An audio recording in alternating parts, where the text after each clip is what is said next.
నమస్తే అందరికీ. Welcome to our channel. Plot దగ్గరికి ఎళ్ళాలనమాట. మాకు తెలిసిన వాళ్ళు వస్తున్నారు. స్టార్ట్ అవ్వమన్నారు నన్ను గూడా. సో, అందుకని రెడీ జల్ తయారైపోవాలి. మా ఇంటి దగ్గర నుంచి మా ప్లాట్ 40 మినిట్స్ అనమాట. అక్కడికి పోవాలి. నాకేమంటే హెడేక్ వస్తుంది కదా! గాలికి పోతే మళ్ళీ తలనొస్తదేమో, ఇంకా జ్వరం ఎక్కువైతదేమో అని చెప్పి భయమేస్తుంది. కానీ ఏం చేస్తాం, ఇంట్లో ఎవరు లేనప్పుడు మన పని మనమే చూసుకోవాలి గదా! అందరి ఇండ్లల్లో ఉన్నలాంటి పొజిషన్ మా ఇంట్లో ఉండదు. ఏదైనా మేమే చేసుకోవాలి. మాకిది కావాలి అంటే మేమెళ్లి చేసుకోవాల్సిందే. అండ్ ఈ కార్డ్ సెట్ మొన్న దిల్సుఖ్ నగర్‌లో తీసుకున్నా అని చెప్పినా గదా! అదేసుకున్నా అనమాట. జర చలి పెట్టకుండా ఫుల్ స్లీవ్స్ ఉంటాయి. అండ్ అది కాలర్ గూడా ఉంది కదా అని చెప్పి ఇట్లా ఏసేసుకున్నా అనమాట ఇదైతే. ఈ వీడియో రికార్డ్ చేసి కూడా చాలా రోజులైతుంది. ఇన్ని రోజులకి ఎడిట్ చేసి పోస్ట్ చేస్తున్నా అనమాట. చాలా రోజులైపోయింది. ఈ మధ్యలో లేజీ అయిపోతున్నా. ఏది ఎడిట్ చేస్తలే, పోస్ట్ చేస్తలేను.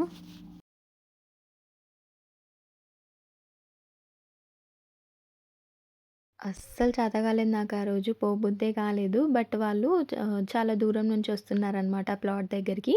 వాళ్ళకేమంటే మన ప్లాట్‌వి మెజర్‌మెంట్స్ చూయించాలనమాట. సో, అట్లా అని చెప్పేసి పోతున్నా. మా అక్క కాల్ చేసింది. "నువ్వు పోకపోతే మరి నేను వస్తానులేవే ఈడికేని" అని చెప్పి. అమ్మో! అంత దూరం నుంచి తనని ట్రబుల్ పెట్టడం ఎందుకు, మళ్ళీ మోనిషాని తీసుకొని అక్కడి నుంచి రావడం ఎందుకు అని చెప్పేసి, ఇంక నేనే ఓపిక చేసుకొని పోతా ఎట్లనో అట్లా అని చెప్పి ఇంకా రెడీ అవ్వడం స్టార్ట్ చేసినా అనమాట. నేనేమంటే ఫస్ట్ కొంచెం లేజీగా అనిపిస్తది. బట్ నేను పోవాలి అనుకుంటే పోయి తీరుతా. చేతనైనా కాకపోయినా ఏదేమైనా. నన్ను నేను మోటివేట్ చేసుకొని యూ హ్యావ్ టు డూ, నువ్వు కాకపోతే నీ పనులు ఎవరు చేస్తారు మరి అన్నట్టు చేసుకుంటా అనమాట పనులేమున్నా గానీ. అండ్ ఇక్కడైతే తయారైపోయినా. జర అంత దూరం పోతున్నాం కదా! పిచ్చి మొహం వేసుకొని పోతే బాగోదని చెప్పి రెడీ అయినా అనమాట. అండ్ ఈ ఇయర్ రింగ్స్ చూడండి ఎంత మంచిగా ఉంటాయి. ఇవి చూడ్డానికి గోల్డ్ ఇయర్ రింగ్స్ లాగానే అనిపిస్తాయి. సీజెడ్ స్టోన్స్ తోటి వస్తాయన్నమాట ఇవి. అండ్ కలర్ కూడా అస్సలు పోవు. నేను కోటిలో తీసుకున్నా ఇవి 100 రూపీస్‌కి ఒక్కటనమాట. ఎంత మంచిగా ఉన్నాయో అసలు. రితిషాకి ఒక పెయిర్ అండ్ నేను 2 జతలు తీసుకున్నా అనమాట. మంచిగా ఉన్నాయి. అంటే 3 ఒకటేసారి తీసుకోలేదు. ఒక్కొక్కసారి ఒక్కొక్కటి కొన్నా అనమాట మంచిగున్నాయని. అండ్ ఇక్కడైతే నా జుట్టు ఫుల్ చిక్కులున్నాయన్నమాట. హెయిర్ మొత్తం చిక్కులున్నాయి. ఇంకా చిక్కులు తీసుకొని ఇట్లా జడ యేసుకున్నా. నాకు వచ్చి రాని ఫ్రెంచ్ జడ యేసుకున్నా. నేను హెయిర్ కట్ చేసుకున్నా గదా! అప్పటినుంచి నాకు జడ అల్లుకోవడం రావట్లేదనమాట. ఇట్లా అయిపోతుంది. అంతా తయారైనాం. స్టార్ట్ అయినామనమాట. స్టార్ట్ అయిన తర్వాత ఒక 10 నిమిషాల దారి గూడా పోలేదు. కొంచెం దూరం పోయిన తర్వాత "వద్దులేండి మేము చూసుకొని ఎళ్ళిపోతాం" అనేసి అన్నారు వాళ్ళు. సో, అట్లా అని చెప్పేసి ఇంకా నేను మణికంఠ రిటర్న్ వచ్చేసినామనమాట. ఇంక ఇంటికి వస్తుంటే మణికంఠ "చికెన్ తీసుకుపోదాం అక్క, చికెన్ తిందాము" అనంటే సరే అని చెప్పి చికెన్ తెచ్చుకున్నాము. అయితే ఆనియన్స్ కట్ చేయడం కోసం ఇందులో ఏసినుంటి అసలది పని చేస్తనే లేదనమాట. మళ్ళా చెయ్యితోటి ఆనియన్స్ కట్ చేసిన. అండ్ ఇంకా ఈ చికెన్ కర్రీ చేయడం స్టార్ట్ చేసినా అనమాట. కొంచెమే తెచ్చుకున్నాము. హాఫ్ కేజీ అంతా. అంటే ఇది నైట్ టైమ్ కదా! మళ్ళీ ఎక్కువ తెస్తే ఒడవదని చెప్పి ఆల్రెడీ ఇది షార్ట్‌లో పెట్టినా నేను ఈ రెసిపీ. ఇక్కడైతే మొత్తం వీడియో తీయలేదనమాట. జస్ట్ చికెన్ మ్యారినేషన్ చేసినంత వరకి తీసిన. ఈ మధ్య అసలు నాకస్సలంటే అసలు ఏం తోస్తలేదు. టెన్షన్ అయితా ఉంది. ఏం చేయాలి? ఎట్లా చేయాలి? ఏది చేస్తే కరెక్ట్? ఏది చేస్తే రాంగ్? అని చెప్పి ఇట్లా ఆలోచించడమే సరిపోతుంది. ఆలోచిస్తూ కూర్చుంటే హెల్త్ ఇష్యూస్ తప్ప ఇంకేం రావు అని చెప్పి అయితే బాగా అర్థమైంది. ఇంకా ఆ రోజు మా తమ్ముడు చికెన్ అనంగానే సరే తీసుకో అని చెప్పేసి ఇంటికి రాగానే ఇట్లా చికెన్ కర్రీ అయితే చేసినా అనమాట. మా తమ్మునికి ఏమంటే చికెన్ గ్రేవీ అయితే అసలు నచ్చదనమాట. ఇట్లా దగ్గరికి చేయమంటాడు ఫ్రైలాగా. ఇంకా అన్నం అయితే ఉంది. ఇదేమో గోంగూర చట్నీ అనమాట. మా అత్త చేసింది గోంగూర పచ్చడి. అండ్ అన్నము ఉండే ఆల్రెడీ పొద్దుంది. ఇంకొంచెం వండినా అనమాట అంతే. అండ్ యాజ్ యూజువల్ పాలు కాగబెట్టి పెట్టేసిన. అండ్ కర్రీ కూడా అయింది. ఫస్ట్ అయితే రితిషాకి పెట్టిచ్చేసిన అనమాట. ఈమె గంటన్నర అట్లా తింటదనమాట మెల్లగా. కారం అయితుందంట. అండ్ ఇక్కడ చూడండి మా అత్త చేతులకి ఇట్లా అలర్జీ లాగా అయిందనమాట. కనీసం అన్నం కలుపుకొని తిననీకే కూడా వస్తలేదు. 5 ఫింగర్స్ తోటి పాపం మా వేలు ఇట్లనే పట్టుకొని కలుపుకుంటుందని చెప్పేసి, ఇంక నేనే అన్నం కలుపుకొస్తా అని చెప్పి వచ్చినా అనమాట. ఈ మధ్య మా అత్త టైం అస్సలు మంచిగుండట్లేదు. ఒకటి అనుకుంటే ఇంకోటి జరుగుతుంది. అండ్ ఈసారైతే కోరి కష్టం కొనుక్కొని తెచ్చుకున్నట్టే అయిపోయింది. మా అత్త జాబ్ ట్రై చేస్తుందని చెప్పినా గదా! చాలా తిరుగుతుందనమాట. కాకపోతే టైమింగ్ సెట్ అయితలే, ఒక్కో దగ్గర సాలరీ సెట్ అయితలే అట్లా జరుగుతుందనమాట. అయితే మా అత్తకి తెలిసిన ఆమె ఒక జాబ్ చెప్పిందనమాట. ఆ జాబ్ ఎక్కడ అంటే పార్లర్‌లో అనమాట. అయితే వాళ్ళ ఫ్రెండ్‌కి పార్లర్ ఉందంట. సో, తను ఎవరైనా అమ్మాయిల కోసమే వెతుకుతుంది. నువ్వు అక్కడికెళ్ళు తను జాబ్‌లో పెట్టుకుంటదనేసి చెప్పిందనమాట. ఇంగ మా అత్త ఏమంటే ఫుల్ ఎక్సైట్ అయిపోయి పార్లర్‌లో వర్క్ అంటే ఇంక ఎట్లాగో తనకి ఇంట్రెస్ట్ కదా! సో, ఎళ్ళిందనమాట. ఎళ్ళి మాట్లాడిందంట. మాట్లాడితే ఓకే మా నేనైతే పెట్టుకుంటా. బట్ ఏమంటే నువ్వు ఇప్పుడిప్పుడు నేర్చుకున్నావు కదా! సో, ఒక 1, 2 మంత్స్ అయితే నీకు 8,000నే సాలరీ ఇస్తా. అప్పటి వరకు నీకు ప్రాక్టీస్ గూడా అయితది. దాని తర్వాత నీకు ఇంక్రీజ్ చేస్తా అని చెప్పిందంట. అండ్ చాలా బాగా మాట్లాడిందంట. ఆ రోజు తన వే ఆఫ్ టాకింగ్ అయితే చాలా అంటే చాలా మంచిగుండెనంట. ఇంక మా అత్త ఏమనుకుందంట, సరేలే ప్రాక్టీస్ గూడా అయితది. 8,000 జీతం గూడా వస్తది గదా! ఇప్పటికైతే ఇట్లా నడిపించుకుందాము. తర్వాత వేరే దగ్గర ఏడైనా ట్రై చేద్దాం అన్నట్టు, సరే మేడం వస్తా అని చెప్పిందంట. అండ్ ఇక్కడైతే మా అత్తకి అన్నం కలిపిచ్చేసిన. మా తమ్మునికి గూడా పెట్టేసినా అనమాట. అండ్ నేను గూడా తినేస్తున్నా. అండ్ చలో స్టోరీ కంటిన్యూ చేద్దాం. ఇంకా ఆ రోజు మా అత్త ఇంటికొచ్చి గూడా ఇదే ముక్క చెప్పిందనమాట. అయితే తనదైతే పార్లరే ఇంట్లోనే ఉంది మంచిగా. అక్కడ గూడా కస్టమర్స్ వస్తుండ్రు. నా ముంగట గూడా వచ్చిండ్రు నేను జూషిన. అండ్ ఆమె ఇట్లా బుకింగ్స్‌కి గూడా పోతదంట. నన్ను ఎంబడి గూడా తీసుకెళ్తా అంటుంది. ఫస్ట్ మాత్రం 8,000 ఇస్తదంట. తర్వాత పెంచుతా అన్నది అనేసి చెప్పిందనమాట. అయితే నేను గూడా అనుకున్నా సరేలే ప్రాక్టీస్ అయితది కదా! ఎట్లాగో ఫ్రీ బస్ గదా అని నేననుకున్నా. కాకపోతే ఏమంటే ఆమె పార్లర్ యాక్చువల్లీ దగ్గరనే ఒక అర్ధగంటలో పోవచ్చు బండి మీద పోతే. అయితే డైరెక్ట్ బసెస్ లేవనమాట. బస్‌లల్లో అయితే తిరిగి తిరిగి పోవాల్సొస్తది. అండ్ ఇంకోటేమంటే అక్కడేదో బ్రిడ్జ్ కన్‌స్ట్రక్షన్ అయితుందంట. దానివల్ల ఏమంటే ఆ బస్సులు ఇంకా తిప్పుకుంటూ తీసుకెళ్తున్నాయనమాట. చాలా దూరం అయితుంది. అంటే ట్రావెలింగ్‌కి చాలా టైం పడుతుందనమాట. బట్ స్టిల్ మా అత్తేమంటే ఇంగ పోదామని డిసైడ్ అయిపోయిందామె. ఇంకా ఆమెకి ప్యాషన్ అనమాట బ్యూటీ పార్లర్ ఈ ప్రొఫెషన్‌లో. సో, మనం డిస్కరేజ్ చేయడం ఎందుకు అన్నట్టు నేను మా అక్క గూడా సరే ఎళ్ళని అన్నట్టు పంపించినామనమాట. అయితే డే 1 రోజే యూనిఫార్మ్ యేసుకొని రావాలి అనేసి అన్నదంట. అయితే యూనిఫార్మ్ అంటే మా అత్త కొంచెం హెసిటేట్ అయిందనమాట. అబ్బా! యూనిఫార్మ్ యేసుకొని ఆడ నుంచి ఈడికి ఎట్లా రావాలి అని చెప్పేసి. ఎందుకంటే ఇట్లా బ్లాక్ ప్యాంట్ అండ్ షర్ట్ ఉందనమాట. సో, అందుకని మా అత్త కొంచెం హెసిటేట్ అయింది. ఆమె ఏమన్నదంట, లేదురా కంపల్సరీ యూనిఫార్మ్ యేసుకోవాలి అండ్ ఇక్కడ అదే బన్ కట్టుకోవాలి. లేకపోతే ప్రొఫెషనల్‌గా ఉండదు. మనం బయటికెళ్తాం కదా బుకింగ్స్‌కి అప్పుడు మంచిగా ఉండాలి అనేసి అన్నదంట. అండ్ డే 1 రోజే తనంటనే మాంగళ్యకి తీసుకెళ్ళి యూనిఫార్మ్ కొనాలి నువ్వు అనేసి అన్నదంట. ఇంక మా అత్తనేమో సచ్చినట్టు కొన్నదనమాట. అదే తను అంతగా చెప్తుంది కదా కొనాలన్నట్టు కొనేసిందనమాట. ఇక్కడ మా రితిష డాన్స్ ఆడుతుంది. ఎనక టీవీలో పాటలొస్తున్నాయనమాట. అందుకే కెమెరా ముంగటికొచ్చి డాన్స్ ఆడుతుంది. ఈ పిల్ల ఎందుకు డాన్స్ చేస్తుంది పిచ్చిగా అనుకునేరు. యాక్చువల్లీ పాటలొస్తున్నాయనమాట. అందుకని వచ్చి డాన్స్ చేస్తుంది. అయితే ఇంకా మా అత్త యూనిఫార్మ్ గూడా తీసుకుంది. ఇంకా మంచిగానే తనెంబడి 2, 3 డేస్ ఎళ్ళిందనమాట. 2, 3 డేస్ అయితే మంచిగానే మాట్లాడిందంట. ఆమెకి వచ్చే బుకింగ్స్ అయితే మ్యాక్స్ పెడిక్యూర్ ఇవే వస్తున్నాయంట. ఆమె ఏమంటే పార్లర్‌లో ఇంట్లో తక్కువగా ఉంటుందంట.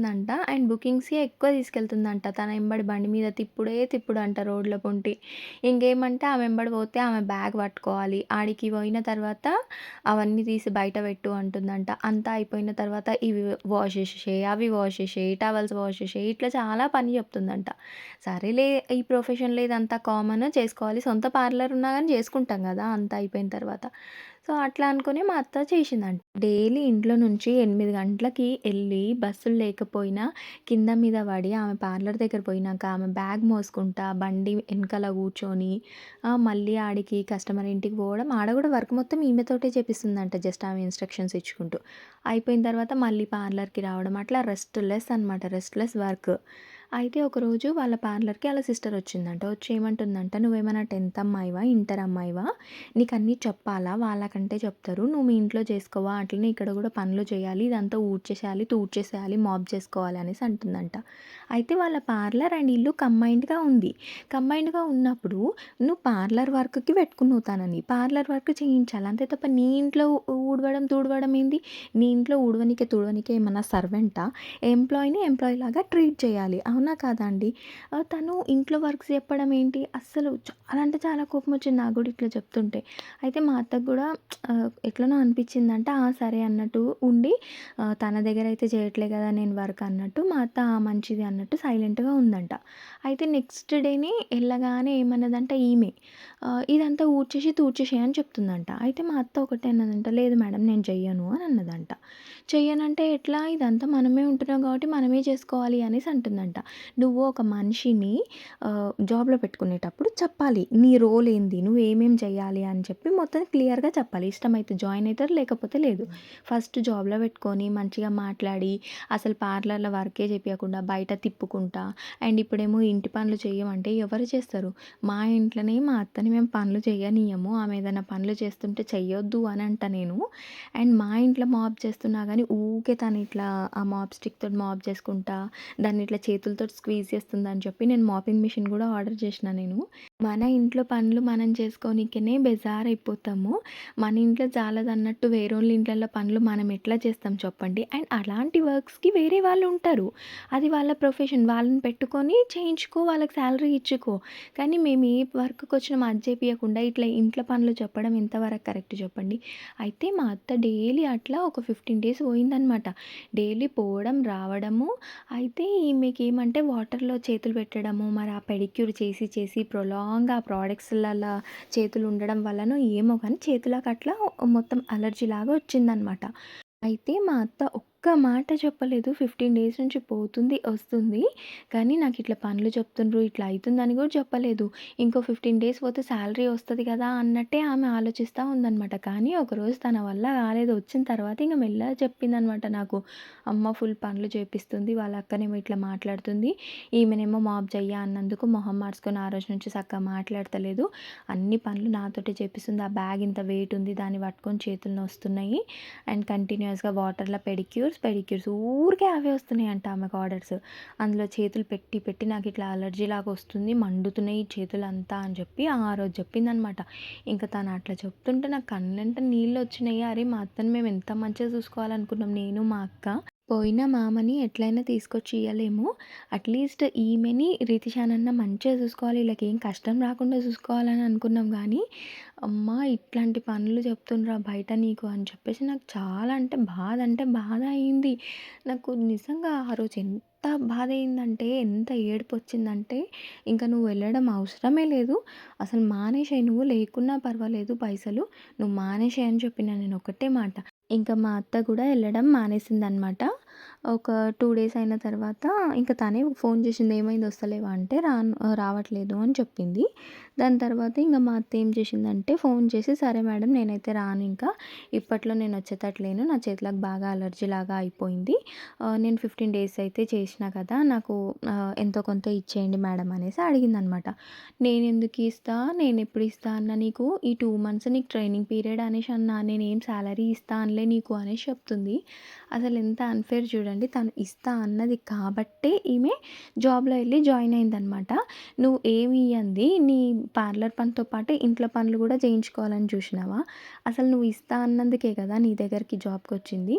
15 డేస్ ఇష్టం వచ్చినట్టు వర్క్ చేపిచ్చుకొని, నువ్వు ఇప్పుడు ఏమి ఇవ్వను నేను అనేసి అంటుంది.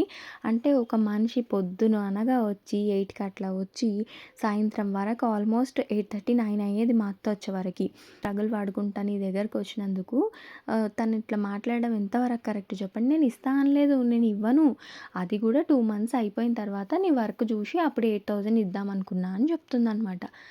అసలు మనిషేనా, మనసుందా ఆమెకి అన్నట్టు అనిపించింది. నిజంగా ఇట్లాంటోళ్ళు కూడా ఉంటారా అనిపించింది. సీరియస్‌లీ నాకు చాలా అంటే చాలా కోపమొచ్చింది. 15 రోజులు ఆమెకి ఫ్రీగా సర్వీస్ చేసి, లేనిపోని స్కిన్ ఇష్యూస్ కొనుక్కొని తీసుకొచ్చుకున్నట్టే అయిపోయింది. అంటే కొందరికి కొన్ని ప్రొడక్ట్స్ పడతావు. కొందరికి కొన్ని పడవు. అట్లా ఆమె ఎక్కువ సేపు అట్లా పెడిక్యూర్ చేసుకుంటా అవి ఇవి అంటే క్రీమ్స్ అవి ఇవి ముట్టుకొని చేతులకు అవే అంటించుకోవడం వలన ఏమో సంథింగ్ తెలీదు గానీ అట్లా అయిందనమాట చేతులకి. అండ్ మనకి ఏదైనా మన బాడీలో ఏదైనా జరుగుతుందంటే మనకి అర్థమైపోతది దేనివల్ల అది అయితుందని. సపోజ్ ఇప్పుడు నాకు సడెన్‌గా పింపుల్స్ వచ్చినాయి ఏదైనా కొత్త క్రీమ్ యూజ్ చేయడం వల్ల అంటే ఈజీగా మనకది డిటెక్ట్ అయిపోతది దేనివల్ల అని చెప్పి. ఓకే. ఈ క్రీమ్ పెడుతున్నప్పటి నుంచి నాకు ఇవి వచ్చినాయని. అట్లనే మా అత్త గూడా అట్లనే అనిపిస్తుంది నాకు. ఇన్ని రోజులు లేవనమాట. ఎప్పుడు లేవు చేతులకట్లా. కానీ తన దగ్గరికి వర్క్‌కి ఎళ్ళిన తర్వాతనే ఆ ఇష్యూ అనేది స్టార్ట్ అయిందనమాట ఫింగర్స్‌కి. అయితే మా అత్త అడిగిందంట, "మేడం నేను ఒక్కొక్కసారి బసెస్ లేకపోతే ర్యాపిడోకి గూడా వచ్చినా మీరు సాలరీ ఇస్తారనే ఆశతోటే కదా వచ్చినా. మీరేమో ఇప్పుడు ఇట్లా మాట్లాడుతున్నారు" అనంటే, "లేదు నేను నీకు ఇవ్వనే అన్నా. నువ్వు ఏం విన్నావో ఏమో నేను ఇవ్వననే అన్నా" అనేసి అని ఫోన్ కట్ చేసిందంట. నాకనిపించింది అరే! ఎంత హ్యుమానిటీ లేదు తనకి. డైలీ వచ్చింది కదా! ఎంతో కొంత హెల్ప్ అయితే నాకు చేసింది కదా! 15 డేస్ పైసలంటే ఎంత? ఒక 4000 4 కాకపోయినా ఒక రెండో, మూడో ఇస్తా అని కూడా తనకి లేదు చూడండి. అంత పని ఎట్లా చేపించుకోబుద్దయితది ఫ్రీ ఆఫ్ కాస్ట్‌లో నాకస్సలు అర్థం కాదు. ఇంకొకటేమంటే తనకి ఫుల్ బుకింగ్స్ వస్తాయంట. మస్తు ఎర్న్ చేస్తదంట. అంత ఎర్న్ చేస్తున్నప్పుడు మా అత్త పొజిషన్ తెలుసు. సింగిల్ మదర్ అని తెలుసు.